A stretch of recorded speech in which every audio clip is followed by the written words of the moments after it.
आकाशवाणी मुंबई केंद्र दसरा विशेष कार्यक्रमांतर्गत सुप्रसिद्ध अभिनेत्री कविता मेढेकर यांची RJ रश्मी वारंग यांनी घेतलेली मुलाखत आता ऐकूया.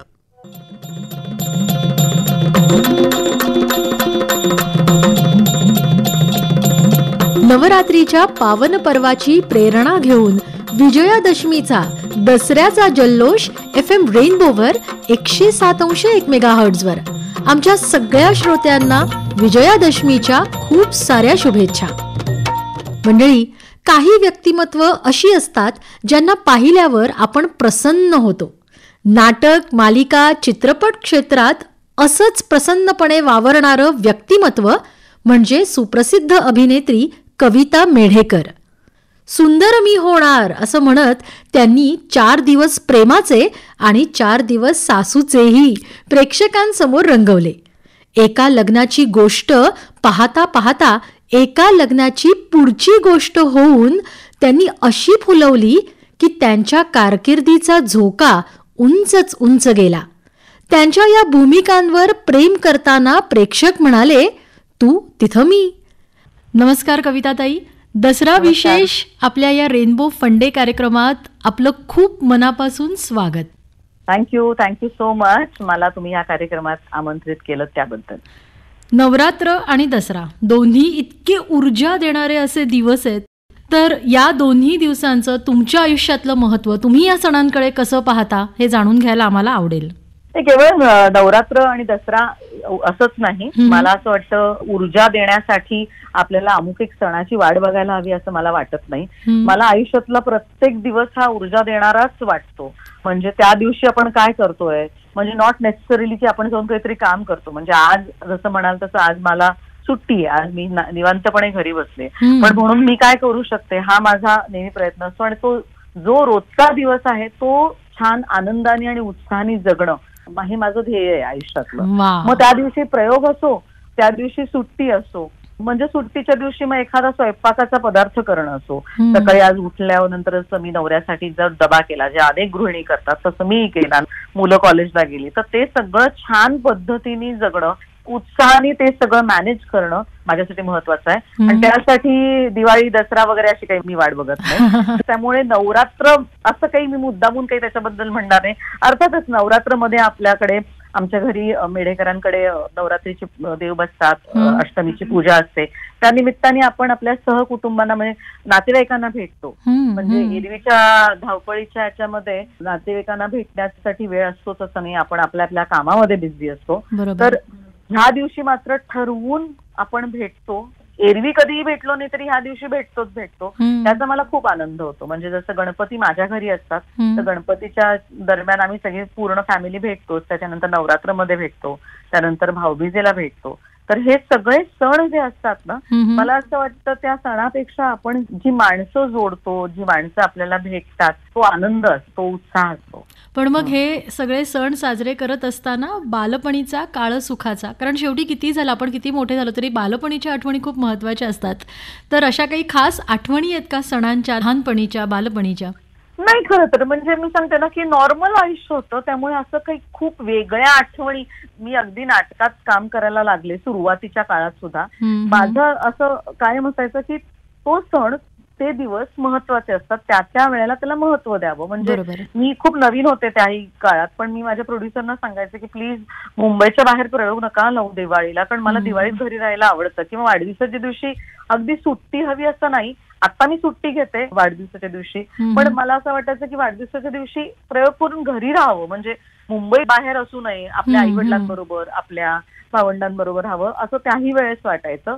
तेच आता तसंही वाटतं की आता मुलांबरोबर, नवऱ्याबरोबर राहावं. त्यामुळे तो मी तेच म्हणते ना की त्या वेळेला त्या गोष्टींचं महत्व असतं, ते त्याला देत यावं. म्हणजे अचानक उठून तुम्ही एखाद्या सणाला महत्व देऊन अच्छा म्हणता ह्या सणाला असं करायला हवं असं मला वाटत नाही. ती हळूहळू ती तुमची लाईफस्टाईल असली पाहिजे. तर तसं माझं लहानपणापासूनच होतं. माझ्या आई वडिलांच्याकडे पण तसंच असायचं की त्या सणाला महत्व देणं. मग तेव्हा दिवाळीला रांगोळी काढणं, फटाके वाजवणं, हे सगळंच होतं. तेही एन्जॉय केलं. आणि आता मुलांच्या नजरेतून दिवाळी बघताना, दिवाळी साजरा करताना किंवा दसरा आणि नवरात्र सेलिब्रेट करताना तो एक वेगळा आनंद असतो. वा, तुम्ही आता ज्या पद्धतीने ह्या सगळ्या गोष्टी सांगताय, कुटुंबासोबत असणं तुमच्यासाठी खूप महत्वाचं आहे असं जाणवतंय. तर बालपण तुमचं कसं गेलं, घरातलं वातावरण नेमकं सगळं कसं होतं? मला वाटतं प्रत्येक मध्यमवर्गीय मराठी कुटुंबामध्ये जसं असतं की प्रत्येक सणाला महत्व दिलं जातं, मुलींची काळजी घेतली जाते, एक उत्साह असतो. म्हणजे आता मला फरक सांगायचं झाला तर मला असं फरक जाणवतो तो हा की पूर्वी सणासुदीला आम्हाला कपडे घेतले जायचे, आता आपण सणासुदीची वाट बघत नाही. म्हणजे माझ्या मुलांना किंवा आताच्या ह्या कुठल्याच मुलांना दिवाळीला कपडे घ्यायचे ह्याचं काही अप्रूप राहिलंय असं मला वाटत नाही. पण मी जेव्हा लहान होते तेव्हा दिवाळीला कपडे हा केवढा मोठा आनंद होता. पण त्यावेळेला नवीन कपडे मिळायचे, वाढदिवसाला नवीन कपडे मिळायचे. तर हा बदल होता. बाकी सगळं तेच आहे. बाकी घरी आईनी फराळ करणं, आईनी सगळ्या गोष्टी करणं, आपण आईला मदत करणं हे असायचं. आणि तेच आता मी करते. आपला फक्त रोल बदलतो. मी आईच्या भूमिकेत असते, मुलं मला मदत करतात. मग ते काही रांगोळी असेल. सणांबद्दल बोलतोय म्हणून मला एक आठवण हे झाली की 2019 मध्ये गुढीपाडव्याला मी जनरली प्रयत्न करते, जसं म्हटलं जसं की सणाला आपण घरी राहावं. पण गुढीपाडवा जेव्हा होता त्यावेळेस नेमका आमचा अमेरिका दौरा लागला आणि ते समा कुठेतरी माझ्या ह्याच्यातून सुटलं. आता जेव्हा अमेरिका दौरा लागतो तेव्हा आमचा तो अमेरिका, लंडन, कॅनडा 1.5 महिन्याचा दौरा होता. त्यामुळे त्या ह्याच्यामध्ये जरी माझ्या लक्षात आलं असं तरी तो मला मॅनेज करता येणं जरा डिफिकल्ट होतं. पण मला तो दौरा लागला आणि मग मला लक्षात आलं की पाडवा आपला तेव्हा तर अमेरिकेत असणार आहे. मला आठवतं, मी डिस्टिंक्टली आठवतं की मी शार्लेट नावाच्या एका ठिकाणी होते युएसला आणि पाडवा होता आणि माझी मुलगी तेव्हा तशी 12 वर्षाची होती. आणि मी म्हटलं की माझ्या नवऱ्याने म्हटलं आता पाडवा आहे ते काय, हे गुढी उभारतील का, काय करतील हे मला माहिती नाही. सगळं सांगून ठेवलं होतं काय कुठे असतं ते. तर माझ्या नवऱ्याने त्या दिवशी सकाळी फोटो पाठवले की सनायाने यावेळेस गुढी उभारली आणि तिने सगळी पूजा केली. माझ्याकडे ते अजूनही ते फोटो मी तेव्हा बघितले आणि माझ्या डोळ्यात एवढं पाणी आलं की आपण, मला असं वाटतं की जसं माझ्या आईने केलं ते मी केलं आणि जे मी करते ते माझी मुलगी करते हे आपल्याला दिसतं. तर मला असं वाटतं सणासुदीला ह्या गोष्टीच महत्वाच्या असतात. खरंय. तर मग ते काही असो की नातेवाईक आल्यानंतर त्यांच्यासाठी काय आपण करूया, काय त्यांना देऊया, त्यांना काय हवं नको ते बघणं, हे जसं माझ्या आईने केलं, माझ्या सासूबाईंनी केलं ते मी करते आणि तेच बघून माझी उद्या मुलगी सुद्धा करणार त्याच्याबद्दल मला खात्री आहे. म्हणजे सणासुदीचं महत्व म्हटल्यानंतर मला खरं तर हा वेगळाच पाडव्याचा प्रसंग आहे पण तो आठवतो. नक्कीच.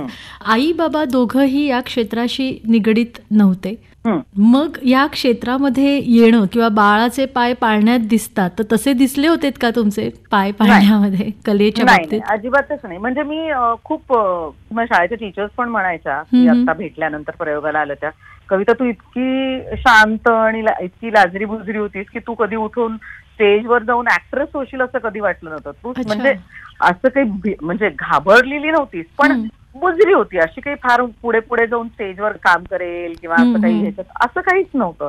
तो तसं काही नाही. फक्त मी म्हटलं तसं ना की माझ्यात एक माझा स्वभाव आहे की एखादी गोष्ट करत असताना ती आपण पूर्णपणे I try to give it my 100%. म्हणजे काही असो. तो जेव्हा मला नाटकाची संधी आली तेव्हा मी माझ्या परीने फक्त 100% प्रयत्न केले, 100% कष्ट घेतले आणि कुठेतरी जाणवलं की हे आपल्याला जमतंय, ह्यात आनंद आहे, गमतीशीर वाटते, वेगळं आहे आणि म्हणून मी करत राहिले. पण मला पहिल्यापासून नाटकाची किंवा सिनेमांची आवड होती वगैरे असं तर अजिबातच नव्हतं. म्हणजे मला कोणी म्हटलं असतं की मी ऍक्ट्रेस होणार आहे हे मला पूर्वी माहिती होतं का, तर नाही, अजिबातच माहिती नव्हतं. म्हणजे मी कधी बऱ्याच जण माझ्या मुलांनाही सांगते जास्त विचार करू नका. मग अलीकडची मुलं ना खूप विचार करतात की आपण काय करायचं मग ते करिअर. म्हटलं आम्ही नव्हता विचार केला. फक्त एक नक्की होतं, जे समोर येईल त्याला 100% आपल्या परीने प्रयत्न करायचे, मग ते काही असो. सो मग जसं मी म्हटलं तसं की जसं मला नाटकात काम करायला जमलं कारण मी ते अत्यंत डेडिकेशननी आणि माझ्या परीने पूर्ण प्रयत्न करून केलं. किंवा आज मी साधा एखादा पदार्थ करायचा असला घरी तर तोही मी माझ्या परीने प्रयत्न करते की आपल्या परीने छान करता येईल. So give it your 100%. तुम्ही जे काय करा. ते काय म्हणजे मला असं वाटतं मी ऍक्ट्रेस नसते तरी मी समजा नोकरी केली असते ना तर त्यातही मी नक्कीच सक्सेसफुल असते. त्याबद्दल मला खात्री आहे की कारण मी तिथेही माझे 100% प्रयत्न केले असते. मी हातचं राखून काही केलं ना, पूर्णपणे स्वतःला झोकून देऊन तिथे काम केलं असतं आणि तेवढंच केलं. म्हणजे त्यामुळे खरंच तर बाकी तसं काहीच नव्हतं. शाळा आणि कॉलेज कोणतं तुमचं? शाळा होली क्रॉस कॉन्व्हेंट आणि कॉलेज जोशी बेडेकर ठाणा. मग ह्या दोघांचंही काय योगदान आहे तुमच्या आयुष्यामध्ये? विशेष करून मला जाणून घ्यायचंय की कॉलेजचे दिवस कसे होते? ह्या कॉलेजमध्ये सेंट्रल कॉलेज एकांकिकांमधून मी काम करायला सुरुवात केली. हे प्रोत्साहन मिळालं, आनंद मिळाला, एक कॉन्फिडन्स आला की हे आपण करू शकतो. तर हो, त्यामुळे तसं. आणि शाळा म्हणाल तर जो एक तुमची पर्सनॅलिटी घडते, तुमच्या तो जो कॉन्फिडन्स येतो. एक मी कॉन्व्हेंट मधनं शिकले होते तर अर्थातच माझं मराठी इतकं चांगलं नव्हतं. मी जोशी बेडेकर मध्ये आल्यानंतर लक्षात आलं की मराठी आपल्याला नीट बोलता आलंच, म्हणजे बोलता तर येतच होतं, एवढं प्रभुत्व नव्हतं. पण कुठेतरी तो कल वाढायला लागला की मराठी भाषा नीट आली पाहिजे. आणि नाटकातूनच काम करायचं जेव्हा ठरवलं, कारण नाटकात काम करायचं, पहिलंच नाटक होतं सुंदर मी होणार, तेव्हा तर मग जाणीवपूर्वक आपण जे बोलतोय ते नीट बोलतोय की नाही, काही चुकीचं तर बोलत नाही होत ना, त्याचे उच्चार बरोबर आहेत ना, तर ही जाणीव कुठेतरी कॉलेजच्या दिवसापासून सुरू झाली. बरोबर. आपण ऐकत आहात दसरा विशेष रेनबो फन डे कार्यक्रम आणि या कार्यक्रमात आज आपण संवाद साधत आहोत सुप्रसिद्ध अभिनेत्री कविता मेढेकर यांच्यासोबत. पहिली संधी नेमकी कशी मिळाली? पहिली संधी मिळाली खरं तर एन चंद्रा यांच्या सिनेमासाठी घायाळ. मी इंटर कॉलेज एकांकिका केली होती. डॉक्टर गिरीश ओक यांनी ती डिरेक्ट केली होती आमच्या ठाणा कॉलेजसाठी. आणि ते तेव्हा नाटक करत होते पुरुषोत्तम बेर्डेन बरोबर, जे सिनेमा डिरेक्ट करत होते एन चंद्रांचा, असं ते कनेक्शन होतं. आणि ते त्यांना म्हणाले की आम्ही ह्या सिनेमासाठी एक फ्रेश चेहरा शोधतोय अजिंक्य देवच्या ऑपोजिट. तर मला डॉक्टर गिरीश ओक, म्हणजे मी त्यांना सर म्हणते, तर ते म्हणले की तू त्यांना जाऊन भेटत का नाही सिनेमासाठी. म्हटलं पण मला कुठे सिनेमा करायचा आहे. तर ते म्हणले अगं भेटून तर बघ, छान सिनेमा आहे, चांगली लोक आहेत, सारखं एक सिनेमा करायला काय हरकत आहे, जाऊन भेटून तर बघ. मग मी आईला घेऊन जाऊन भेटले होते, एन चंद्रांच्या ऑफिसमध्ये गेले होते, पुरुषोत्तम बेर्डेंना भेटले, एन चंद्रांना भेटले.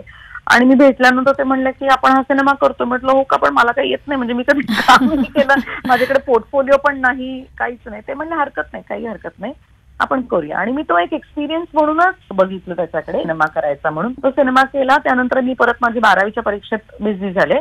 आणि मग त्याच्यानंतर मला सुंदर मी होणार या नाटकासाठी विजय केंकरेंनी विचारलं. पुलंच्या 75साठी करणार होते आणि मोजके 7 प्रयोग करायचे होते.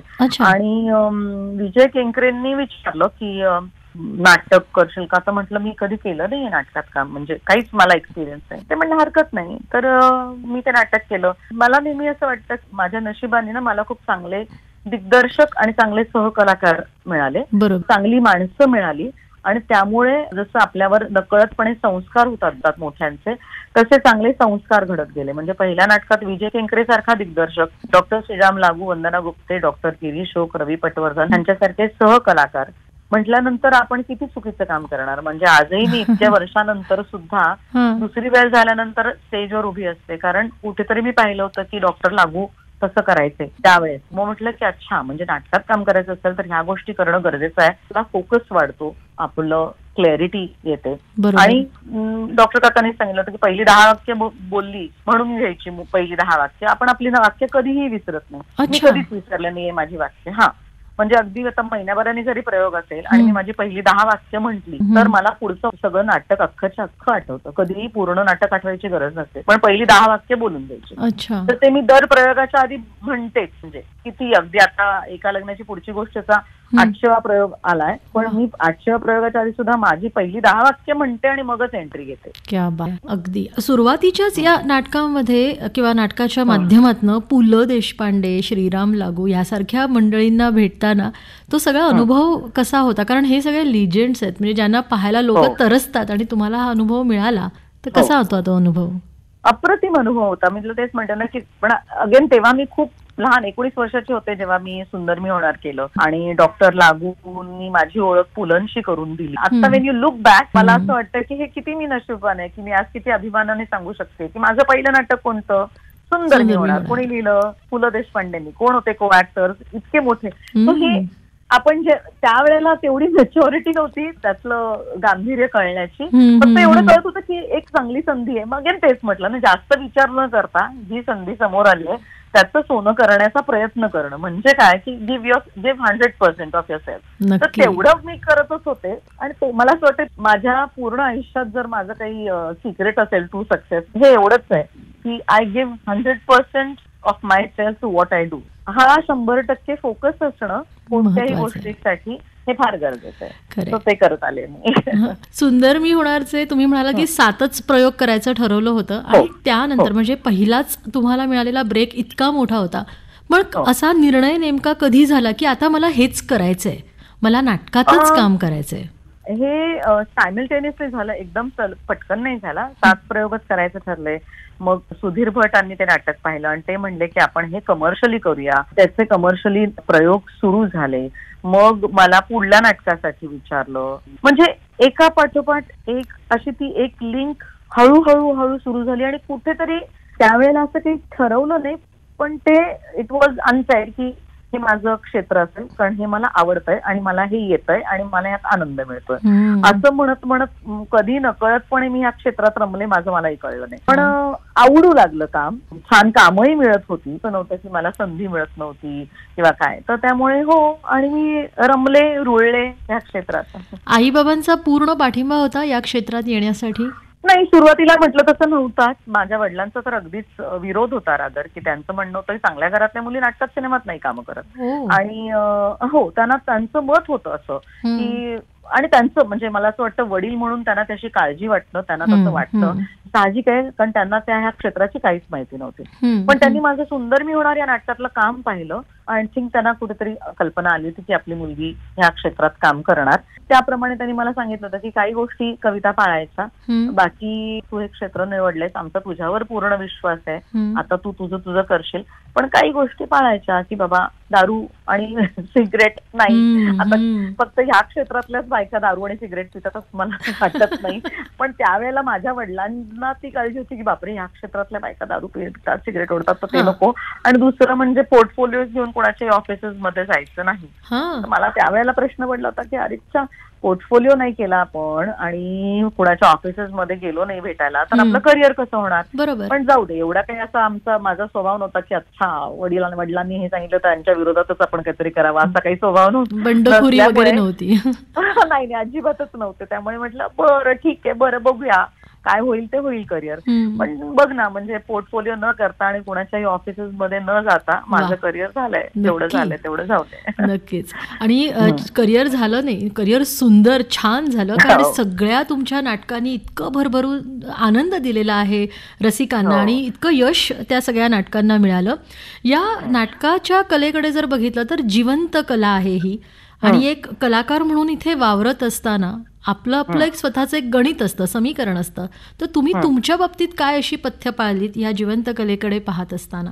नाटकात काम करायचं असेल ना, तुम्हाला खरोखर नाटकात काम करावं असं वाटलं नाही तर तुम्ही नाटकात काम करूच शकत नाही. कारण एकतर हे हेक्टिक आहे, हे वेळी अवेळी जेवणं, गावोगावी प्रवास करणं. म्हणजे आता लोकांना दिसतं की अरे तुम्ही तर काय छान इंटरनॅशनल दौरे केले. हो, पण आम्ही ब्रह्मपुरी, अर्जुनी मुरगाव पासून ते परभणी, बीड, नांदेड किंवा आणखीन अगदी छोट्या गावांमध्ये पण प्रयोग केलेत. बऱ्याच ठिकाणी रात्री प्रयोगानंतर चांगलं जेवण मिळत नाही, कधी कधी हॉटेलची सोय फार बरी नसते.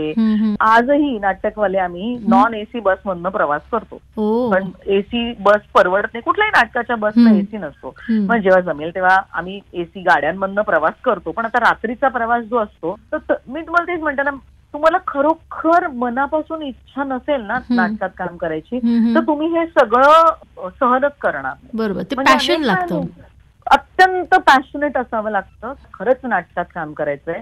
मग मी सगळ्या गोष्टींकडे दुर्लक्ष करून हे करेन, कारण हे सगळं केल्यानंतरही बऱ्याचदा ना समोर, म्हणजे मला तर कधी कधी मला असं वाटतं माझं तर ठीक आहे, चला मला नाटकात काम करायची आवडच आहे, मला या नाटकात काम करायचे पैसे सुद्धा मिळतात, पण समोरचा प्रेक्षक जिथे खुर्च्या टाकलेल्या असतात प्लास्टिकच्या आणि त्याच्यावर जेव्हा 500 रुपये 700 रुपयाचं तिकीट काढून प्रेक्षक नाटक बघतात आणि ते एप्रिशिएट करतात आणि कौतुक करतात, हे मला प्रेक्षकांचं कौतुक वाटतं की त्यांनाही खरंच नाटक बघायचंय. म्हणजे आमचं ठीक आहे, हो आम्हाला आमची आवडच आहे, आणखीन आम्हाला पैसे मिळतात त्याचे, प्रेक्षकांचं काय, पैसे देऊन ते ही नाटकी कला बघायला येतात, म्हणजे काहीतरी कुठेतरी एक पॅशन आहे ना. बरोबर, नक्कीच नक्कीच. तर त्यामुळे हे सगळं करत असताना आपल्या तब्येतीची काळजी घेणं हे सगळ्यात महत्वाचं. म्हणजे त्यासाठी छान झोप काढणं, आपल्याला हवं नको ते आपल्या बरोबर ठेवणं. म्हणजे आजही माझी पर्स अशी कधी उघडली ना तर सगळे मला वाटतं तुझ्या पर्समध्ये काहीही मिळू शकतं. तर अगदी एखाद्या पेन किलर पासून एखादी बँडेड ह्या सगळ्या गोष्टी मिळतात. कारण एखादी छोटीशी गोष्ट असेल, एखादी गोळी, पण ते एखाद्या गावी तुला मेडिकल स्टोअर नसेल तर फार हाल होतात. तर मग ते सगळ्या आपल्याला लागणाऱ्या गोष्टी सगळ्या आपल्या बरोबर असणं, नेल कटर पासून सगळं, तर ह्या सगळ्या गोष्टी कॅरी करण्याची सवय झाली. इतकंच काय की चहा कॉफी आता जरा आपल्याला आपल्या आपल्या पद्धतीने चहा कॉफी हवी असते, बरोबर. कुठे तुम्हाला प्रत्येक ठिकाणी वेगळ्या पद्धतीचा चहा मिळतो, जास्त उकळलेला, कमी उकळलेला, जास्त दूध, जास्त साखर. मग आपण प्रत्येक ठिकाणी जाऊन रोजचं आपण कटकट नाही ना करू शकत. त्यापेक्षा त्याच्यावर मार्ग काय आहे की आपलं एक इलेक्ट्रिक केटल बरोबर ठेवावं, एक कप ठेवावा, चहा कॉफीचे आपले पॅकेट ठेवावे आणि होतं सगळं. तर ह्या सगळ्या गोष्टी, आणि अगेन तेच म्हणते ना, मी जेव्हा काम करायला सुरुवात केली तेव्हा कुणावर काम केलं, वंदना गुप्ते, की जी सगळं कॅरी करायचं, आपल्याला जे लागतं ना कविता ते सगळं कॅरी करायचं. तर त्यामुळे जुळवून घ्यायचं, परिस्थितीशी जुळवून घेऊन प्रयोग करायचा आहे ना, आपल्याला करायचंय ना, मग कटकट न करता आपल्याला ते करत राहायला पाहिजे. तर हे सगळं, त्यामुळे तो स्वभावातही कुठेतरी आपल्याला ती गोष्ट आपल्याला हे व्हायला लागते की आपल्याला नाटकात काम करायचंय, आपल्याला इतके वाजता हे जायचंय, इतके वाजता उठायचंय. तर हे सगळं आपण आपलं आपलं करायला लागतो, बरोबर, शिस्त यायला लागते त्या सगळ्या गोष्टी. आम्ही प्रयोग पाहताना तुमचा अभिनय पाहतो, पण त्या पाठीमागे एवढं सगळं काय काय तुम्ही करत असता ह्याची प्रेक्षक म्हणून आम्हाला खरंच कल्पना नसते. या सगळ्या प्रवासामध्ये तुमच्या सहकलाकारांचं महत्व खूप आहे, कारण की शेवटी नाटक म्हणजे गिव्ह अँड टेकचा सगळा भाग असतो. आणि तुम्ही म्हणताय त्याप्रमाणे दौऱ्यासाठी जेव्हा जाता तेव्हा एक छोटं मिनी कुटुंब तिकडे तयार होतं तुमचं. तर या सहकलाकारांचं तुमच्या आयुष्यातलं महत्व, कोणते कोणते सहकलाकार ज्यांच्याबद्दलच्या आठवणी तुम्हाला सांगाव्याशा वाटतील? किती जणांबद्दल सांगू? तुला तेच म्हणते ना की मला असं वाटतं की मी खूप नशीबवान आहे की मला चांगल्या लोकांबरोबर कामं करता आली. म्हणजे सुरुवातीच्या काळामध्ये मी वंदना गुप्ते बरोबर काम केलं, आम्ही इंटरनॅशनल टूर्स केले किंवा काय केले, तर इंटरनॅशनल टूर्सला ती इलेक्ट्रिक त्या कुकरमध्ये खिचड्या लावायची आमच्या काही जणांना, ज्यांना बाहेरचं जेवण आवडायचं नाही. एकतर एका सेंटरला इस्त्रीवर पापड भाजले होते, मला विजय चव्हाणांना पापड हवे होते. पापड कसे भाजणार? बऱ्याच ठिकाणी आमच्याकडे किचन असायचं, किचनवालं अपार्टमेंट होतं, पण त्या सेंटरला किचन नव्हतं. तर इलेक्ट्रिक कुकर होता, त्याच्यात खिचडी तर झाली, कारण फक्त प्लग इन करायचं होतं. खिचडी झाली, त्याच्यावर पापड तर पाहिजे, तर काय इस्त्री आहे, इस्त्रीवर भाजूया असं म्हणून तिने इस्त्रीवर पापड भाजले होते. तर म्हणजे याचं गंमत काय की आपला ग्रुप आहे म्हणजे, तर वंदनाताईला काय ती आम्ही बाहेर खातच होतो, म्हणजे आमचं काही अडत नव्हतं. म्हणजे आम्हाला असं नव्हतं की आम्हाला खिचडीच पाहिजे. पण विजय चव्हाण होते की ज्यांना बाहेरचं जेवण अजिबात आवडायचं नाही, म्हणजे बर्गर खाऊन त्यांना कंटाळा यायचं. ते म्हणले नाही जमत, मला खिचडी लावा, काही चालेल, मला बरोबर खिचडी ठेवेन मी, पण मी ते बर्गर नाही खाणार. तर मग हे मी पाहत आले ना ग, त्यामुळे मग आता जेव्हा मी जाते अमेरिका दौऱ्याला किंवा कुठला ऑस्ट्रेलिया दौरा किंवा आणखीन कुठे, तेव्हा मी पण काळजी घेते की आपल्या ग्रुपला कधीतरी मध्ये एखादं छानसं फिशचं कालवण करून घालावं किंवा बटाट्याची काचऱ्यांची भाजी करावी, असं सगळ्या गोष्टी करत असतो. म्हणजे आम्ही की कारण तो एक ग्रुप असतो, प्रत्येकाला काय लागतं. जसं आता माझ्या एका लग्नाची पुढची गोष्ट मध्ये अतुल होता तोडणकर सुरुवातीला, तर त्यामुळे त्याला नॉनव्हेज खूप आवडायचंच. मग त्याला कुठेतरी सगळीकडे नॉनव्हेज मिळावं म्हणून मग आम्ही प्रयत्न करतो, चला काही नाही तुला चला ऑमलेट करून देते, इथे मिळू शकेल. तर अशा सगळ्या गोष्टी, आणि ते तुम्ही जर ग्रुप म्हणून नाही गेलात ना, तुमचं केलं तर तुम्ही नाही सस्टेन करू शकत. म्हणजे मग ते तुम्ही एवढे प्रयोग करणं, एकत्र राहणं हे नाही होऊ शकत. बरोबर. ह्या सगळ्या गोष्टी ग्रुप म्हणून, एक कुटुंब म्हणून एकत्र राहायचं असतं आणि मग त्याचा आनंद येतो, म्हणजे मिळतो आपल्याला. आत्ताच तुम्ही उल्लेख केला की एका लग्नाची पुढची गोष्टच्या 800व्या प्रयोगाकडे तुम्ही वळत आहात. एकाच संचामध्ये तुम्ही ज्या वेळेला इतके सगळे प्रयोग करता तेव्हा त्यात एक बंचुकेपणा हळूहळू येऊ शकतो, पण तो न येऊ देता सातत्याने एक वेगळा प्रयोग, आणि म्हणून हा प्रयोग असतो ना, तर बरोबर त्यासाठी काय काळजी घेतली जाते? ह्याच्यासाठी खूप करावं लागतं. एक तर पहिली गोष्ट असतं, प्रत्येक प्रयोग हा वेगळा असतो कारण प्रेक्षक वेगळा असतो. सो प्रत्येक वेळेस आपण स्वतःला सांगायचं असतं की मी आज हे पहिल्यांदा बोलतेय, हे एक टेक्निक आहे. म्हणजे याच्यात काही फार काही येत नाही, एक टेक्निकली आणि अलर्ट राहणं. म्हणजे तुम्ही जर 100% तिथे असाल ना, तर तुम्ही अँटिसिपेट नाही करणार लाफ्टर, तुम्ही समोरच्या ऍक्टरचा किंवा समोरच्या प्रेक्षकांचा रिस्पॉन्स घेऊनच पुढे जाल. कळलं? तर त्यामुळे तुम्ही अलर्ट राहणं गरजेचं असतं. ते अलर्ट राहणं हे एक. एवढे प्रयोग झाल्यानंतर सुद्धा आता आमच्या नाटकाला 1 महिन्याची गॅप आहे, कारण प्रशांत त्याच्या दुसऱ्या नाटकासाठी अमेरिकेला जातोय आज रात्रीच रादर. तर आल्यानंतर आम्ही सगळेजण आता 800 प्रयोगाच्या जवळ आल्यामुळे अद्वैत दादरकर आमचा दिग्दर्शक आहे, तर तो आमची थोडीशी एक रिहर्सल घेणार आहे की काही गोष्टी आपण थोड्याशा ज्या प्रयोगागणिक थोड्याशा वाढतात, थोडंसं काही ड्रॅग होतं, हे सगळं एडिट करून टाकूया. त्याच्यासाठी आम्ही तालीम करणार आहोत. तालीम करणं गरजेचं आहे. ते अवेअर असणं की हो थोडासा वंचितेपणा येऊ शकतो, हा तर ते आपण काय करूया ते अवॉइड करायला.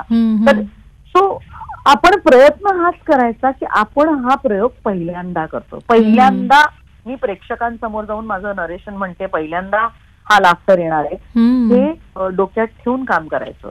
आणि तर ती गंमत आहे. जर तुम्ही असं नाही तर काय वाक्य तर पाठ आहेत माझी, मला माहितीये मला काय बोलायचं, मला माहिती लोक काय रिॲक्ट होणार आहेत. जर त्या ऍटिट्यूडनी मी गेले आणि त्या ऍटिट्यूडनी मी एंट्री घेतली आणि प्रयोग केला, तर तो प्रयोग तुम्हाला अत्यंत कंटाळवाणा होईल. आणि मला खूप अभिमानानं सांगावं वाटतं की आज इतके प्रयोग झाल्यानंतरही कुठलाही प्रेक्षक जो आहे तो म्हणतो आम्ही नाटक आज पहिल्यांदा बघतोय असं वाटतं.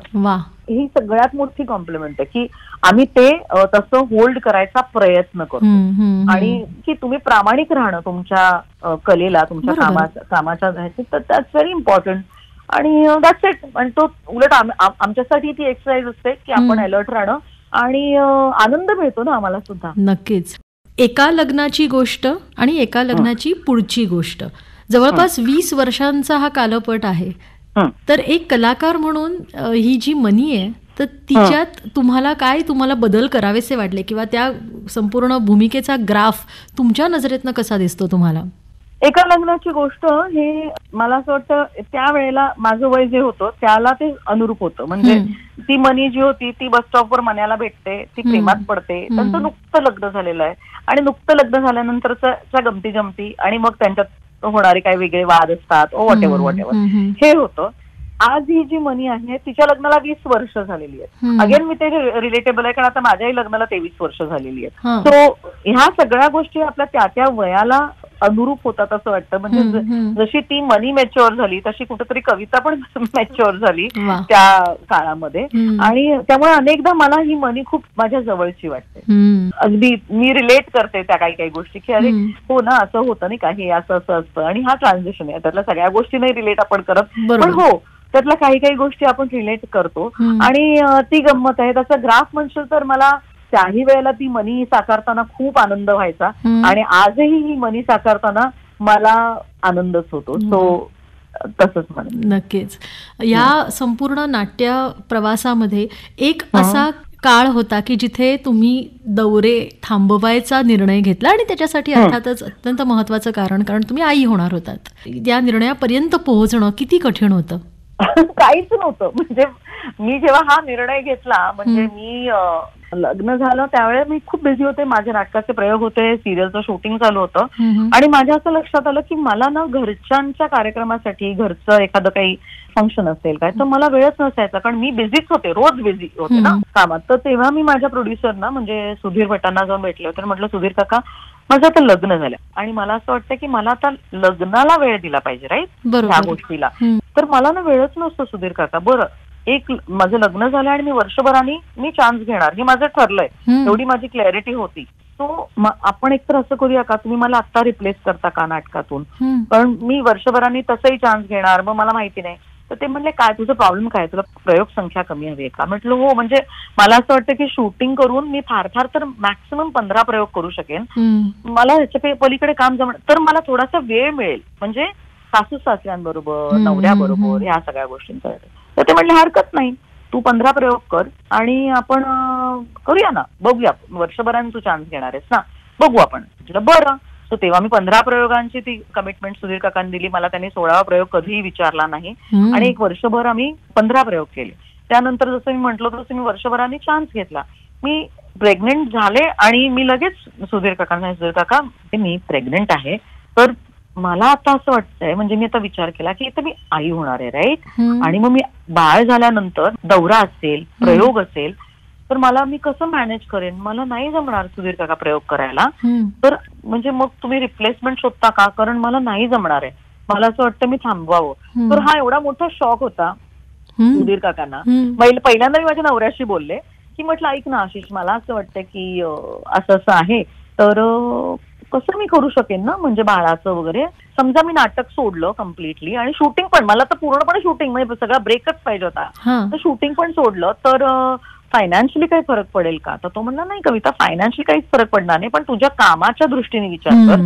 तुमच्या क्षेत्रात असं होतं की out of site out of mind होतं. म्हटलं नाही, ती भीती मला नाही वाटत स्वतःबद्दल. मला खात्री आहे की मी जेव्हा कामासाठी मी रेडी असेल, काम माझ्याकडे येणार. हा माझा ओव्हर कॉन्फिडन्स किंवा कॉन्फिडन्स काही असेल, पण ते होतं.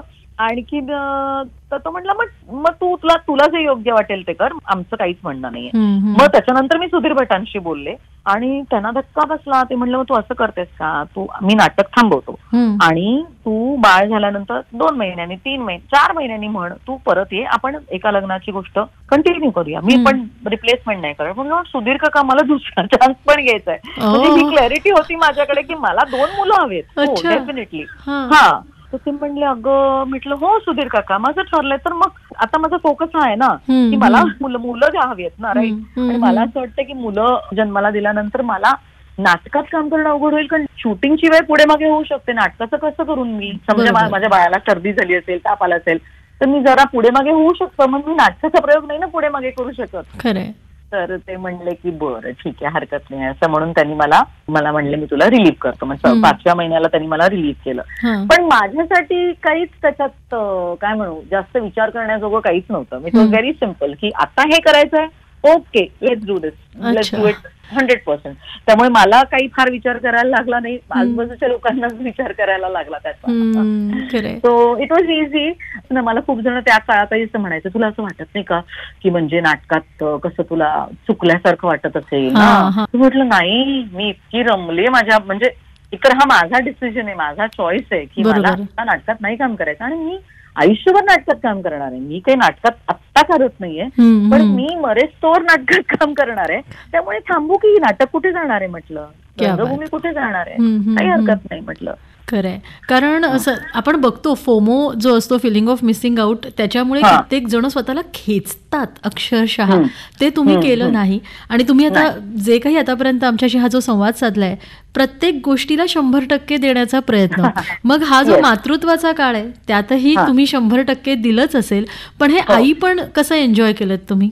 खूप एन्जॉय केलं, खूपच एन्जॉय केलं. म्हणजे मला मुलं झाल्यापासून, म्हणजे ईशान झाला, त्याच्यानंतर 3 वर्षांनी बरोबर सनाया झाली, प्ले ग्रुपमध्ये घेऊन जाणं, त्यांना त्यांच्या स्कूलमध्ये सुरुवातीच्या काळात ड्रॉप करणं, गेटच्या बाहेर त्यांच्यासाठी थांबणं, त्यांना पार्कमध्ये घेऊन जाणं, हे सगळं मी इतकं एन्जॉय केलंय ना. म्हणजे I think I made the most of it. मला पुढे जाऊन कधीही गिल्ट येणार नाही की मी माझ्या मुलांसाठी काही केलं नाही. म्हणजे आता जेव्हा सनाया माझी 5 वर्षाची झाल्यानंतर मी ठरवलं की आता हळूहळू मी नाटकात काम करायला सुरुवात करू शकेन आणि मी आय वॉज ओपन. मग स्क्रिप्ट वाचायला सुरुवात केली आणि असं तसं. सो मी जेव्हा हे नाटकात काम, म्हणजे मी तेच म्हणते, सगळ्या गोष्टी योग्य वेळेला होतात. माझा ह्याच्यावर पूर्ण विश्वास आहे की आपल्या आयुष्यात सगळ्या गोष्टी त्या वेळेला होतात जेव्हा त्यांची वेळ असते, राईट. तो बरोबर त्यावेळेला आता ईशान मध्ये एका लग्नाची पुढची गोष्ट जेव्हा आलं त्यावर्षी ईशान 10वीत होता बरं का. तर मी सगळं हे करत होते आणि मग सगळे म्हणाले 10वीची त्याची परीक्षा वगैरे होती. तर त्यावेळेस मी म्हटलं मी प्रशांतला सांगत होते फोनवर काहीतरी की बघा प्रशांत, हे जरा दौरे प्रयोग जरा ह्या महिन्यात कमी कर, ईशानचे बोर्ड एक्झाम्स आहेत. तर असं मी फोन ठेवल्यानंतर म्हणलं 1 मिनिट मम्मा, माझे बोर्ड एक्झाम्स आहेत तर तू काय करणार आहेस? म्हटलं म्हणजे नाही माझ्या बोर्ड एक्झामचा तू प्लीज तुझे प्रयोग कर, म्हणजे यू डू दॅट. तर म्हटलं ईशान, हे मला ऐकून खूप छान वाटतंय की तू मला असं म्हणतोयस. आणि आशिष तो म्हणाला म्हणजे बाबा आहेच ना, असं नाहीये की बाबा नाही, तो ही इज देअर. तर मी तेव्हा त्याला एकच गोष्ट सांगितली होती, म्हटलं हे बघ ईशान, तू मला हे सांगतोस मला खूप आनंद होतोय, पण एक गोष्ट लक्षात ठेव, तू जर चांगले टक्के मिळवलेस ना तर त्याचं संपूर्ण श्रेय तुला असेल. पण जर तू कमी टक्के मिळवलेस, वाईट पर्सेंटेज तुला पडले, तर लोक म्हणणार आई नव्हती ना घरात, आई काय नाटकाचे दौरे करत होती, असं काही लोक म्हणतील.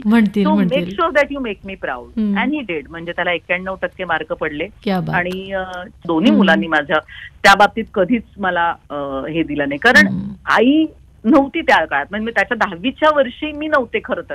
पूर्णपणे मी एका लग्नाची पुढची गोष्ट इतकं धुधो चालायला लागलं, जे एवढं चाललेलं वाटलं नव्हतं. आम्हाला वाटलं तर आपले करू 15 प्रयोग वगैरे, तर आम्ही 25-27 प्रयोग महिन्याला करत होतो त्या काळी. आणि सॉलिड चाललं ते नाटक. या पण म्हणजे मुलांनी पण त्या बाबतीत, फक्त मुलगा नाही, नवरा असतो, सासू सासरे असतात. म्हणजे मी जेव्हा नाटकात काम करायला म्हणजे कमी केलं होतं ना काम करणं, अगदी लग्न झाल्या तेव्हा माझ्या सासऱ्यांनी मला असं सांगितलं होतं, कविता तू काम कमी केलंयस, हा पूर्णपणे तुझा डिसिजन आहे, पण पुढे मागे तू काम बंद केलंस तर मला खूप वाईट वाटेल. हे सासऱ्यांनी म्हटलं. म्हणजे त्यांना खरंच माझ्या कामाचं माझं कौतुक होतं. येस. आणि that showed all the time. म्हणजे छान झाल्यानंतर मला म्हणायचे की माझं मस्त वजन बिजन छान वाढलं होतं, बाळ पण मस्त होतं आणि सगळं. तर म्हणाले होते माझे सासरे, ते डॉक्टर होते, हे बघ बाळंतिणीचं वजन वर्षभरात कमी होतं, नाहीतर ते राहतं, मग ते आयुष्यभर राहतं. तो पहिल्या वाढदिवसाला तुझं वजन परत व्यवस्थित व्हायला पाहिजे तुला या क्षेत्रात काम करायचं असेल तर, आणि इव्हन अदरवाईज या क्षेत्रात काम करायचं नसलं तरी सुद्धा. म्हटलं ओके. आणि ही इन्स्पायर्ड मी. आणि नुसतं इन्स्पिरेशन म्हणून नाही, तर आम्ही बाळाला सांभाळतो, जा तुझं काय जिमला जायचं असेल तर जा, तू काय वॉकला जायचं असेल तर तू जा, असं करायचं. आणि ईशानच्या पहिल्या वाढदिवसाला was exactly what I was. So मला नेहमी असं वाटतं की फक्त कौतुक असणं उपयोगाचं नसतं, ते प्रॅक्टिकली पण त्या गोष्टीचा फायदा होतो का. हो, प्रॅक्टिकली सुद्धा ते माझ्यासाठी जेव्हा जेव्हा मला गरज होती तेव्हा माझे सासू सासरे, नणंद, नवरा हे सगळे जण अवतीभोवती होते. आणि ह्या सगळ्या गोष्टी तुमच्या अवतीभोवती असल्या ना तरच तुम्ही सक्सेसफुल होऊ शकता. नक्कीच. एका यशस्वी कलाकारामागे ही सगळी मोठी टीम, हा सपोर्ट सुद्धा तितकाच महत्वाचा असतो. ऍब्सोल्युटली. त्याशिवाय होऊच शकत नाही. इतकी वर्ष नाटकामध्ये काम करत असताना नाटकांचा तो काळ आणि आजचा काळ यात काही म्हणजे नक्कीच बदल झालेला आहे, पण कलाकाराच्या नजरेतनं तो बदल तुम्ही कसा टिपाल? मला असं वाटतं की एकतर इतकी वर्ष झाली ना तरी प्रेक्षक आपला रसिक जो आहे तो आहे, तो काही बदलत नाही. म्हणजे इतक्या वर्षांनंतर सुद्धा इतका आनंद होतो की मधल्या काळात कोविडच्या काळामध्ये जेव्हा सगळं बंद झालं, एंटरटेनमेंट इंडस्ट्रीलाच जवळजवळ फटका बसला होता आणि आम्ही काही काय म्हणतात नॉन इसेन्शियल्स मध्ये आलो. कारण काही नॉन इसेन्शियल राईट, कलाकार काही नॉन इसेन्शियल मध्ये आले ना. असं असताना सुद्धा जेव्हा मराठी नाटक सुरू झालं तेव्हा मराठी नाटकाचा प्रेक्षक परत तसाच त्याच जिद्दीने आला. सो मला असं वाटतं की ही किती मोठी गोष्ट आहे की तेव्हा प्रेक्षक थिएटर्स मध्ये नव्हते जात, म्हणजे सिनेमा थिएटर्स मध्ये, पण प्रेक्षक नाटकांच्या थिएटरला येत होते, कारण ती लाईव्ह कला आहे. तर हे मला असं वाटतं की प्रेक्षकांमध्ये काहीही फरक झालेला नाही आणि प्रेक्षक कायम तुम्ही त्यांना चांगलं दिलं तर प्रेक्षक येणार, त्याबद्दल काहीही प्रश्न नाही. आणि मला असं वाटतं की आता उलट असं झालंय की आता नवीन नवीन पद्धतीची नाटकं येत आहेत. म्हणजे आता विराजस कुलकर्णी सारखा असेल किंवा अद्वैत दादरकर असेल, तर वेगळे विषय येत आहेत, चांगले विषय येत आहेत, आत्ताच्या काळातली नाटकं येत आहेत. आणि लोकांना नाटकं करायचे सुद्धा, म्हणजे कलाकारांना सुद्धा नाटकात कामं करायचे आणि प्रेक्षकांनाही नाटक बघायचंय, हे दोन्हीकडे आहे. त्यामुळे मराठी नाटकाला मरण असं नाहीये.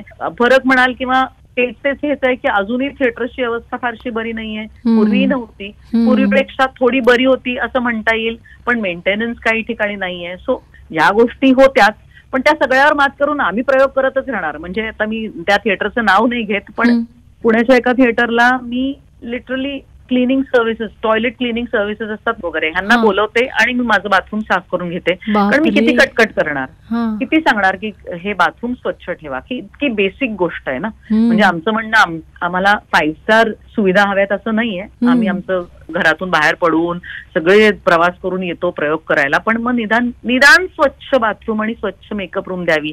मला तर कधी कधी प्रेक्षकांचंही कौतुक वाटतं की प्रेक्षक कसे काय तिकीट काढून हे घाणेरडं सगळ्या गोष्टी ठिकाणी करतात, म्हणजे त्यांनी का सहन करावं, बरोबर हो की नाही.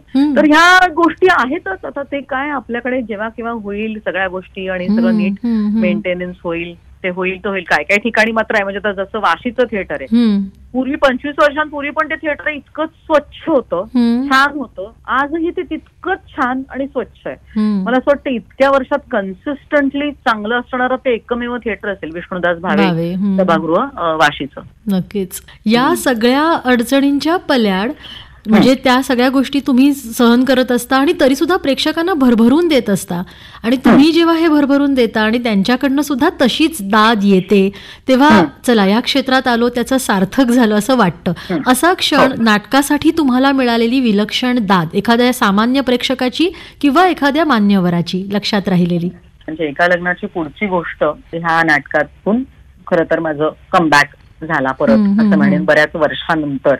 तर ना एकतर नाटकाचं बुकिंग ओपन झाल्यानंतर खूप बुकिंग होतं, म्हणजे एकदम अचानक बापरे प्रेक्षकांना खूपच बघायचं वाटतं आपलं नाटक, ह्याचं दडपण येतं. म्हणजे आनंद होतो की अरे वा छान, पण भीती पण वाटते ना की समजा नाही झालं आपलं नाटक, ते म्हणाले एका लग्नाची गोष्टच चांगलं होतं, हे काय पुढची गोष्ट वाईट आहे असं झालं तर, ह्याची एक भीती कळलं. त्यामुळे कधीच प्रेक्षकांना आपण टेकन फॉर ग्रांटेड घेत नाही, ती भीती कायम असते. त्यामुळे ते खरंच भीती होती की आपण हे नाटक करतोय, आपण आपल्या परीने सगळं चोख केलंय, व्यवस्थित केलंय, पण प्रेक्षक ते ऍक्सेप्ट करतील का ही धडधड होती. आणि त्यात माझं एका लग्नाच्या पुढची गोष्ट मध्ये ना माझी पहिली एंट्री ही ऑडियन्स मध्ये. अच्छा. ओके. सो पहिला माझा प्रयोग होता शिवाजी मंदिरला. मला अगदी आठवतंय की एकतर ना नाटकात तुम्ही स्टेजवर जेव्हा एंट्री घेता ना तेव्हा प्रेक्षकांच्या नजरेला नजर देत नाही, कारण तुम्ही थोडेसे वरती असता. बरोबर. ओके. इथे जेव्हा तुम्ही आत एंटर होता तेव्हा तुम्हाला सगळ्यांच्या नजरा दिसतात, आणि ती काय फिलिंग आहे ना हे तुम्ही अनुभवल्याशिवाय तुम्हाला कळणार नाही. अनेकांच्या नजरा तुमच्याकडे आहेत आणि तुम्ही जे बोलताय ते प्रत्येक शब्द ते ऐकतायत. आता एंट्री घेण्या अगोदर हाऊसफुल शो मला धडधडत होतं, इतक्या दिवसानंतर आपण परत एकदा नाटकात काम करतोय, बुकिंग तर सॉलिड आहे, आता मी एंट्री घेतल्यानंतर हे प्रेक्षक काय होतील आणि कसे रिॲक्ट होतील ह्याची भीती. ओके. आणि मी अंगावर पण काटा आला पण मी एंट्री घेतली त्या अशा थंड वातावरणात आणि माझ्यावर तो लाईट, आणि मी ती त्या शिवाजी मंदिर मध्ये ऑडियन्स मध्ये एंट्री घेतली. मी माझं पहिलं वाक्य बोलले, दुसरं वाक्य बोलले, आणि माझ्या असं लक्षात आलं की हा जो प्रेक्षक आहे ना तो सगळा तो माझ्या बाजूनी आहे, तो माझ्या विरोधात नाहीये, तो माझं कौतुक करायला आलाय. आणि एक वेगळाच आनंद. आणि पुढचं मला आठवत नाही हा प्रयोग, पुढचं नाटक मला काही आठवत नाही. मला पुढचं नंतर मी ब्लँक होऊन मी पूर्ण फक्त प्रयोग केला, जे ठरलं होतं ते सगळं प्रॉपर केलं, पण ह्याच्यासारखा आनंदच वेगळा काही नाही. म्हणजे संपूर्ण प्रेक्षक तुमच्या बाजूनी आहे. आणि असं एरवी लोक खरंच खूप कौतुक करत असतात. म्हणजे मला नेहमी वाटतं की प्रेक्षक आपले इतके भाबडे असतात ना की एकदा त्यांनी तुम्हाला ऍक्सेप्ट केलं ना की मग तुम्ही काहीही केलं तरी त्यांना ते आवडतं. म्हणजे त्यांना इतकं कौतुक वाटतं. म्हणजे मला अनेकदा प्रेक्षक भेटल्यानंतर सांगतात तुम्हाला मी पूर्वी त्या नाटकात बघितलं होतं एका लग्नाची गोष्ट, तुम्ही अजूनही तशाच आहात आणि तुम्ही तशाच दिसता. आणि आम्हाला तर मला असं वाटतं नाही हो, झाली 2 बाळणपणं माझी, आता 2 मुलं आहेत, माझा मुलगा 21 वर्षाचा आहे, पण तुमचं कौतुक आहे ना, ठीक आहे, थँक्यू सो मच. म्हणजे मला असं वाटतं की हे त्यांचं प्रेम आहे.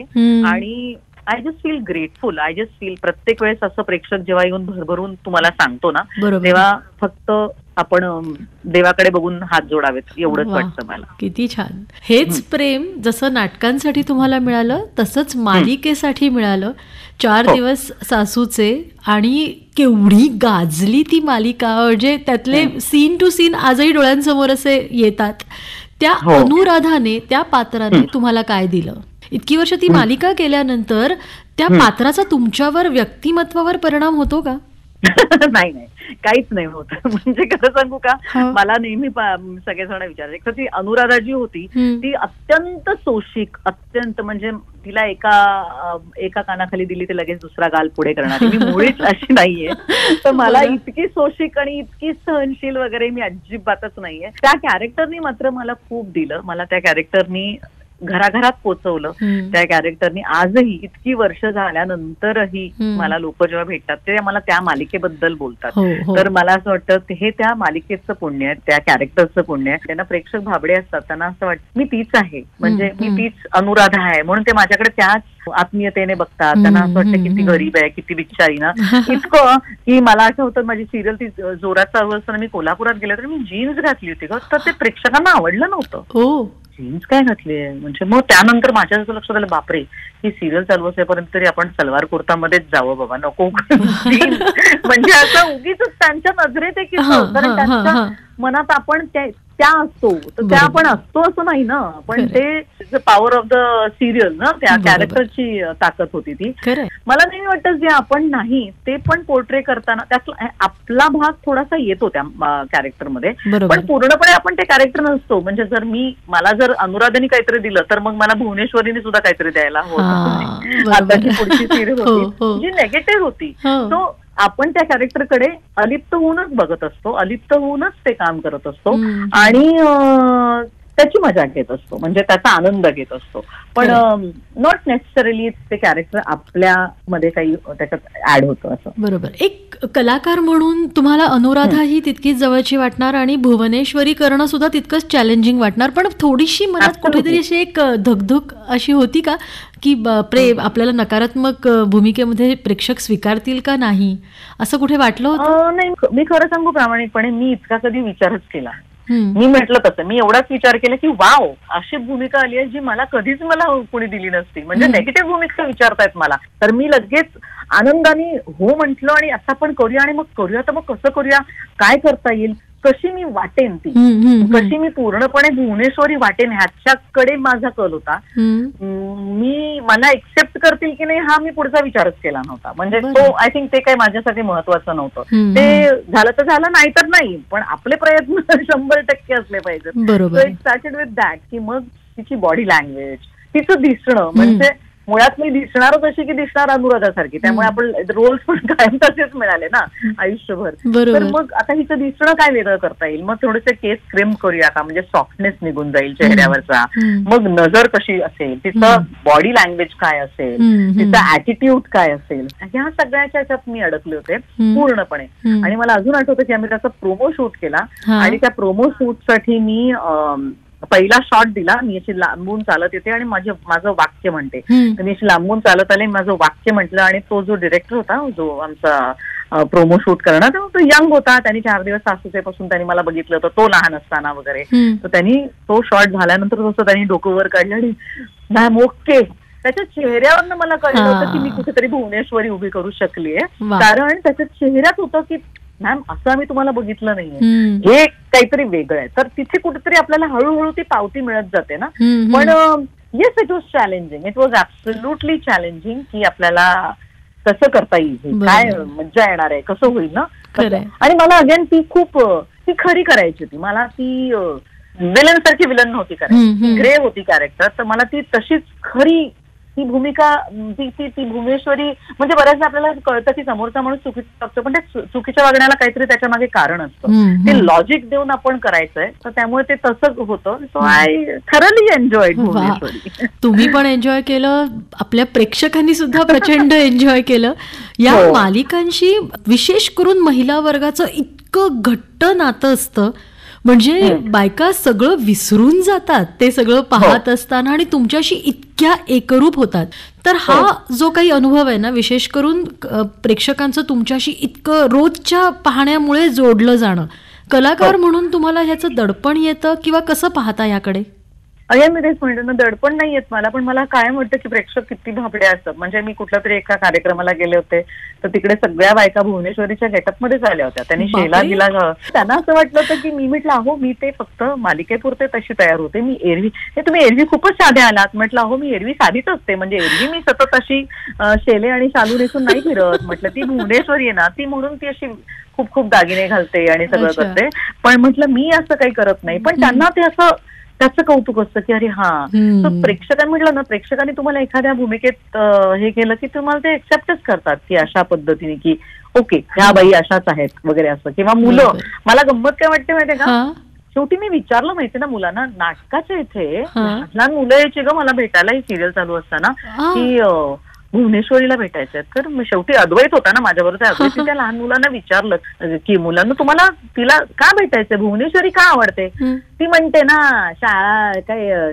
शिक्षण नाही, अक्कल महत्वाची, ती म्हणते शाळेत जाऊ नका, म्हणून ती भुवनेश्वरी आवडत होती.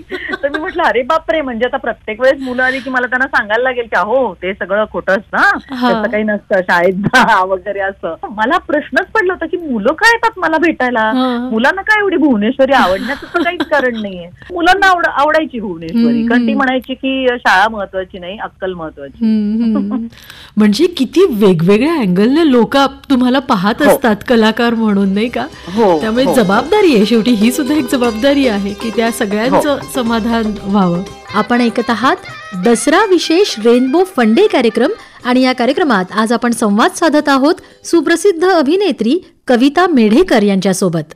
मालिकेकडनं थोडंसं आता चित्रपटांकडे वळत असताना पहिली संधी घायाळ सारखा चित्रपट, अजिंक्य देव हिरो, एन चंद्रा, त्याच्यानंतर चित्रपट तुम्ही मोजकेच केलेत. नाही, मी अगदी प्रामाणिकपणे सांगू का, माझ्याकडे बरेच सिनेमे आलेच नाही. म्हणजे माझ्या सेन्सिबिलिटी प्रमाणे माझ्याकडे जे सिनेमे आले त्यापैकी जे काही मी मोजून केले तेवढेच, पण माझ्याकडे तेवढे सिनेमा आलेच नाहीत म्हणजे खरं सांगायचं तर. त्यामुळे आता मी शेवटचा सिनेमा कोणता केला होता, गर्लफ्रेंड नावाचा होता तो. पण म्हणजे सांगते ना, जे जे छान सिनेमे आले, जे मला करायचे वाटले ते मी केले. प्रॉब्लेमली त्याच्या मागचं कारण हेही असू शकेल की मी नाटकात खूप बिझी होते, आणि नाटकात तुमच्या एवढ्या तारखा गेल्यानंतर सिनेमांना कशा अचानक, पण सिनेमांचं काय आयत्या वेळी शूटिंग म्हणजे आयत्या म्हणजे असं काही खूप प्लॅन्ड नसतं ना. नाटकात आमचं 3-3 महिन्याचं प्रयोगांच्या तारखा ठरलेल्या असायच्या. हे कारणही असू शकेल किंवा आणखीन काही कारण असू शकेल, पण माझ्याकडे फारसे सिनेमे आले नाही. त्यामुळे जे माझ्याकडे आलं त्याच्यापैकी मला जेवढे जमले आणि मला बरे वाटले तेवढे मी केले. म्हणजे मी सगळे सिनेमे केले नाहीत हेही सांगते, की असं नाही झालं की जे आले ते मी सगळे केले नाही. त्यातले पण मला जे करावेसे वाटले, माझ्या सेन्सिबिलिटीला योग्य वाटले तेवढेच सिनेमे केले. वा. या सगळ्यात वेगवेगळ्या क्षेत्रातल्या मुसाफिरीमध्ये घर, मुलं, करिअर सगळ्या ठिकाणी तुम्ही सर्वोत्तम दिलेलं आहे. सगळ्याच जणांची कसरत होते हे सगळं सांभाळत असताना, पण कलाकार म्हणून तुम्हाला काय वाटतं की ही कसरत अधिक वेगळी असते? एका दृष्टीने आपल्याला ते म्हणजे मला कन्व्हिनियंट पण असतं. म्हणजे मी माझ्या आईला कायम नोकरी करत असताना सगळं घरातलं सांभाळून मग नोकरी करताना पाहिलं. माझी बहीण घरातलं सगळं सांभाळून मग नोकरी करते. ऍक्ट्रेस म्हणून थोड्याशा लिबर्टीज आमच्याकडे आहेत. म्हणजे आज नाही म्हटलं तरी 13 तासांची शिफ्ट असते, पण मी सांगू शकते की नाही बाबा मला 12 तासच काम करायचंय. म्हणजे 12 तासच, म्हणजे नाहीतर ते 13 तास, 14 तास, 15 तास काही होतं. सो तसं करू शकते. किंवा रविवारचं मी शूटिंग, म्हणजे मुलं जेव्हा लहान होती तेव्हा मी रविवारचं शूटिंग करत नसे, तर ते मी एक माझ्याकडे ती लिबर्टी होती की ओके चला मी हे लिबर्टी घेऊ शकते, किंवा आज इतकी वर्ष या क्षेत्रात काम केल्यामुळे. तर हाही एक फायदा होता. शाळेत एखादं फंक्शन असेल आणि मला बोलवलं तर मुलांनाही त्याचा अभिमान वाटायचा की आपली आई ऍक्ट्रेस आहे, स्टेज थिएटर पर्सन म्हणून तिला स्पोक्स पर्सन म्हणून तिकडे बोलवलंय. सो तोही एक फायदा असायचा. तारांबळ उडतेच. म्हणजे तुम्ही ऍक्ट्रेस असा किंवा एखादी नोकरी करणारी बाई असा, बाईला सगळंच करायचं असतं. म्हणजे तारेवरची कसरतच असते की घरातलं पण करायचंय, मला डबा, मुलं काय खाणार ते पण मीच ठरवणार, घरात काय स्वयंपाक व्हायला पाहिजे ते पण मीच ठरवणार, आणि बाकीच्या सगळ्या गोष्टी पण. तर ह्या सगळे करताना तारेवरची कसरत डेफिनेटली होते, पण ते करत असताना आनंद होतो. आणि प्लस तुम्हाला जर घरातनं प्रॉपर सपोर्ट असेल तर ती जरा कसरत करताना आपल्याला आधार मिळतो, सगळ्या गोष्टी सोप्या होते. पण मग मी तुला तेच म्हणते तसं की जेव्हा मग मला वेळ मिळतो, जसं माझी सिरियल चालू होते ना, तेव्हा सिरियल चालू असताना माझा ईशान म्हणजे माझा मुलगा मला असं म्हणाला होता की मा तुझी सिरियल बंद व्हावी असं माझं म्हणणं नाही, चालू राहू दे, पण जेव्हा तुझी सिरियल बंद होईल ना त्यानंतर 1 महिना तू काहीच करू नकोस. तर म्हणजे कुठेतरी ते त्यांनाही मुलं मिस करतात.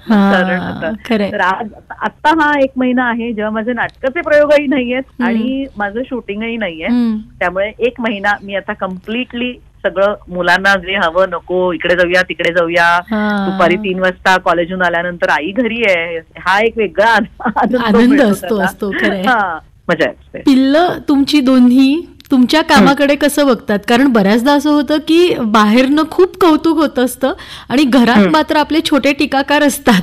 तर काय म्हणतात? टीकाकार नाही, पण त्यांना फारसं म्हणजे त्यांना त्याचं काही एवढं लक्षात येणार नाही ऑब्व्हियसली. म्हणजे माझा ईशान खूप लहान होता तेव्हा जेव्हा मी नाटकात काम करत नव्हते, आणि अर्थात त्यावेळेस लोक कधीही भेटले तर म्हणायचे तुम्ही नाटकात कधी काम करणार, परत कधी काम करणार असं विचारायचे ना. तर त्यांनी मला एकदा विचारलं होतं की तू नाटकात काम करायची. तर मला असं वाटलं की अरे ह्याला तर काही माहितीच नाही, कारण ह्याचा जन्म झाल्यापासून मी तर नाटकात कामं केलीच नाहीत ना. सो त्याच्यानंतर जेव्हा मी नाटकात काम केलं त्यांनी एका लग्नाची पुढची गोष्ट पाहिलं आणि मग कळलं की अरे वा आपली आई छान काम करते, आणि आईचं एवढं कौतुक होतं. त्यांना खूप आनंद होतो आणि त्यांना खूप अभिमान पण आहे त्या गोष्टीचा. कारण अर्थातच शाळेत टीचर्स किंवा असं त्यांच्याकडनं त्यांना कळत असतं, किंवा आताही कॉलेजमध्ये कधी मी त्यांच्या गेले तर त्यांना ते कळत असतं की आपल्याला आईला ओळखतात आणि असं. पण हो शेवटी आई आहे ना, म्हणजे ती किती मोठी असते तरी तसं काही कौतुक नसतं, पण ते क्रिटिक नक्कीच नाहीयेत. त्यांना कौतुक आहे, अभिमान आहे. नक्कीच. या आताच्या सध्याच्या काळामध्ये मालिकांमध्ये आणि नाटकांमध्ये काम करत असताना एक सगळ्यात महत्वाची गोष्ट ती म्हणजे सोशल मीडिया. डिजिटल युगामध्ये प्रेक्षकांचा प्रतिसाद बदललेला आहे. कलाकार म्हणून तुम्ही याकडे कसं पाहता, किंवा तुम्हाला आलेला अनुभव काय आहे डिजिटल युगातल्या प्रेक्षकांचा? मी फारसा काही विचारच करत नाही त्या डिजिटल वगैरे युगाचा, कारण मी त्याच्यावर नाहीये. सोशल मीडियावर मला given a choice, me social मीडियावर थांबणारच नाही. माझं क्षेत्र हे आहे की एखादं काम असेल तर मला प्रमोट करण्यासाठी त्याचा वापर करावा लागतो आणि तो करावा, कारण तो त्यांनी काम पोचतं, त्याबद्दल काही शंका नाही. पण पर्सनली मला सोशल मीडियावर राहणं काही फार फॅसिनेटिंग वाटत नाही की मी आज उठले, मी तयार झाले, मी आज इकडे चालले, मी तिकडे चालले, मी आज घरी काय केलं, हे मला काही कोणाला सांगायचं नाहीये. माझं मी माझी खूप आनंदात आहे आणि माझी मी बरी आहे. मला ते सगळ्यांचे जे माझे अगदी जवळचे आहेत त्यांना माहिती असतं मी काय केलं आणि कुठली साडी नेसली आणि काय करते ते, पण बाकी सगळ्यांना ते सांगण्याची मला गरज वाटत नाही. आता सोशल मीडियावर असावं एवढ्याच करता, अगेन तेच म्हणते तसं, कारण एक रीच आहे त्या सगळ्या गोष्टीचा, तेवढंच मी करते. त्यामुळे तुम्ही आता बघाल तर मी आता अलीकडे तर मी अजिबातच सोशल मीडियावर नाहीये, कारण सिरियल संपल्यानंतर मला काही प्रमोट करायचं नाहीये. एका लग्नाची पुढची गोष्टचं प्रमोशनसाठी मला काही करण्याची गरज नाही. पण एखादं कामाचं असेल तेव्हाच मी सोशल मीडियावर जाऊन ते कामापुरतं तेवढं करते. Given a choice I would not be on social media. नक्कीच. आज आपण नवरात्र आणि दसरा या निमित्ताने संवाद साधत असताना तुमच्या आयुष्यातल्या प्रेरणादायी स्त्रिया त्यांच्याबद्दल जाणून घ्यायला आवडेल आम्हाला. आपला जन्म झाल्यानंतर पहिली स्त्री जी आपल्या सानिध्यात येते ती म्हणजे आपली आई. मला कायम असं वाटतं की मी जी काय आहे, माझा स्वभाव असेल, माझं वागणं असेल, माझं बोलणं असेल, माझं एकंदरीत ते मी माझ्या आईसारखं आहे. माझ्या आईकडनं खूप शिकले मी ह्या सगळ्या गोष्टी. हळूहळू आपण मोठे होतो त्यानंतर माझी आई मला असं म्हणायची की कविता, तू माझ्याकडनं खूप गोष्टी शिकलीस, पण आता बऱ्याचशा गोष्टी मीही तुझ्याकडून शिकते. तर असंही होतं. त्याच्यानंतर मग आपल्या आयुष्यात येणाऱ्या स्त्रिया असतात त्या म्हणजे तुम्ही ज्यांच्याबरोबर कामं करता ते तुमचे को ऍक्टर्स. माझ्यावर सगळ्यात मोठा प्रभाव जो होता म्हणजे पहिल्या नाटकात जिच्या बरोबर मी काम केलं ती म्हणजे वंदना गुप्ते. मला असं तिच्याकडे बघून वाटायचं की आपण असं व्हायला पाहिजे नाही, अशी हिच्यासारख्या छान साड्या नेसायच्या, हिच्यासारखं छान वागायचं, हिच्यासारखं उत्साहाने नाटकात काम करायचं. सो हो, कारण तिच्याकडनंही शिकले की स्टेजवर जाताना कधीच प्रेक्षकांना गृहीत धरायचं नाही. प्रेक्षकांना आपण पूर्ण एनर्जीनेच काम करायचं, घर सांभाळायचं, बाकीचं सांभाळून मग काम पण ते पण छान करायचं. ती आहे. त्यानंतर माझी सासूबाई आहेत की त्यांच्याकडनं मी बघितलं की म्हणजे एखाद्या मुलांवर तर त्यांचं प्रेम होतंच आणि मुलांसाठी हवं नको तर त्या करायच्याच, पण सुनेसाठी पण इतकं प्रेमाने करणारी बाई मी बघितली की तुला काय हवं, तुला काय आवडतं, तुला काय. म्हणजे माझे 4 दिवस सासूजेच्या वेळेस माझे सगळे माझे को ऍक्टर्स वगैरे ते मला अजूनही चिडवतात, काय ना तेव्हा तुझ्या सासूबाई तुला सगळ्या डबा करून द्यायच्या, अगदी 7च्या शिफ्टला सुद्धा त्यात मला डबा करून द्यायच्या की नाही तुला हे हवं ना, तुला ते हवं ना. तर मी बऱ्याचदा हा सगळा इन्फ्लुएन्स आहेच माझ्यावर आणि खूप त्यांच्यासारखं करायचा प्रयत्न करते, पण तरी कधी कधी माझ्या नवऱ्याला आठवण करून होते, ऐक ना त्यांच्यासारखी होऊ शकते पण मी त्या नाहीये, त्या फार ग्रेट होत्या, मी त्यांच्या इतकी ग्रेट नाही होऊ शकत, कारण त्या खूपच कमाल करायच्या. आणि खूप म्हणजे आज आम्हाला सगळ्यांना जेवायला म्हणजे मी फक्त म्हटलं की आई मी दादरला येते आणि मी कॉफी प्यायला येईन, संध्याकाळी चहा प्यायला येते, तर मग त्यांनी काहीतरी मफिन्सच केलेले असायचे आणि काहीतरी पॅकेज केलेले. म्हणजे इतकी सुगरण होती ना माझी सासूबाई की म्हणजे कसं खाऊ घालायचं हेच त्यांना वाटायचं कायम. आणि तो एक हे होता की आमच्या घरात आल्यानंतर कुणीही न खाता गेलं नाही, छान खाऊन पिऊनच गेलं. तोही एक इन्फ्लुएन्स आहे त्यांचा. हो, प्रभाव आहे अर्थातच. त्यामुळे मला असं वाटतं आपण जसं. आणि आता त्याच्यानंतर माझी मुलगी तिथं सगळ्यात मोठा इन्फ्लुएन्स की ती मला सांगते आता की नाही मम्मा हे नको, हे जरा हा रंग थोडा टोन डाऊन कर, ह्या सगळ्या सिंपल गोष्टी. कारण ह्याही गोष्टी आता काही पुढची पिढी आहे ना ग, तर ह्याही गोष्टी त्यांच्याकडनं शिकलं पाहिजे आपण की कसं राहायचं. आणि या मुलांना खूप छान येतं, म्हणजे व्यवस्थित राहता येतं, ती पण स्वतः छान राहते, सगळ्या गोष्टी करते. तर ह्याही गोष्टी आपण त्यांच्याकडनं शिकाव्या, त्यांच्या थ्रू आपणही छान जगावं असं मला वाटतं. खरंय. Fascinating, it is absolutely fascinating. आणि मी हा सगळा प्रवास मस्त एन्जॉय करते. नक्कीच. आणि तुम्ही हा प्रवास एन्जॉय करत आलेला आहात हे तुमच्या बोलण्यातनं आम्हाला इतकं जाणवत आहे. त्यामुळे आमच्या सगळ्यांचा दसरा खऱ्या अर्थाने हसरा तुमच्या ह्या संवादामधनं झालेला आहे. अगदी जाता जाता आयुष्यातला सोनेरी क्षण म्हणून कोणत्या क्षणाचा उल्लेख करावासा वाटेल? सोनेरी क्षण तर मला असं वाटतं की मुलांचा जन्म. म्हणजे अर्थातच पहिलं मूल झाल्यानंतर आनंद होतोच की आपलं पहिलं मूल, पहिल्यांदा आपण आई होतो, पण दुसऱ्यांदा पण मला ना इतकी मुलगी हवी होती की मला मुलगी झाली ह्याचा जो आनंद आहे तो सोनेरी क्षणच म्हणेन मी की तो माझ्या आयुष्यातला सगळ्यात सोनेरी क्षण होता की एक मुलगा एक मुलगी, बस देवाने मला जे हवं होतं ते सगळं दिलंय. येस, हे सोनेरी क्षण आहे. नक्कीच. येत्या काळात आम्हाला तुम्ही कोणत्या कोणत्या कामामध्ये किंवा नाटक, सिनेमा किंवा इतर कुठले प्लॅटफॉर्म ह्याच्यात कुठे आम्हाला पाहायला मिळणार आहे कविताताईंना? मला सगळीकडेच यायला आवडेल खरं सांगू का. मला आता सध्या तर मी आता म्हटलं तसं हा महिना मी पूर्णपणे ब्रेक घेणार आहे, पण मला आता एखादं छानसं नाटक करायला आवडेल. मालिका कदाचित करावीशी वाटेल, जर ती तितकीच चांगली वेगळी भूमिका असेल तर. कारण मालिका काय होतं, तुमचा खूप वेळ घेते, म्हणजे तुम्ही पूर्णपणे त्याच्यात निघून जाता, 2-2.5 वर्ष त्याच्यात जातात पूर्णपणे. त्यामुळे ती it has to be really worth it. तर हो, एखादी छान अशी मालिका मिळाली तर मला मालिकाही करायला आवडेल. आणि हे सगळं करत असताना एखादा चांगला सिनेमा आलाच माझ्याकडे तर आनंद आहे. असं काहीतरी छान येऊ दे, त्यामुळे मला सगळंच करायचंय. नक्कीच. या भविष्यातल्या तुमच्या सगळ्या उपक्रमांसाठी रेनबो परिवाराकडनं, आकाशवाणीकडनं तुम्हाला खूप साऱ्या शुभेच्छा. आमचा आजचा दसरा इतका प्रसन्न झालेला आहे तुमच्याबरोबरच्या या गप्पांमुळे, तर मनापासून धन्यवाद आणि दसऱ्याच्या खूप साऱ्या शुभेच्छा. धन्यवाद. तुम्ही मला इथे बोलवलं, छान तुमच्याशी गप्पा मारता आलाय. मला खरंच खूप छान वाटलं. म्हणलं कधी कधी काय असतं, या गप्पां थ्रू आपण स्वतःकडे पण पाहायला लागतो ना, तर छान असतो तो अनुभव. तर मला फार मजा आली गप्पा मारायला आणि धन्यवाद मला बोलवण्याबद्दल. मनापासून धन्यवाद. दसरा विशेष कार्यक्रमांतर्गत सुप्रसिद्ध अभिनेत्री कविता मेढेकर यांची आरजे रश्मी वारंग यांनी घेतलेली मुलाखत आपण ऐकलीत. निर्मिती सहाय्य सुहिता मराठे, सादरकर्त्या नेहा खरे. ही आकाशवाणी मुंबई केंद्राची निर्मिती होती.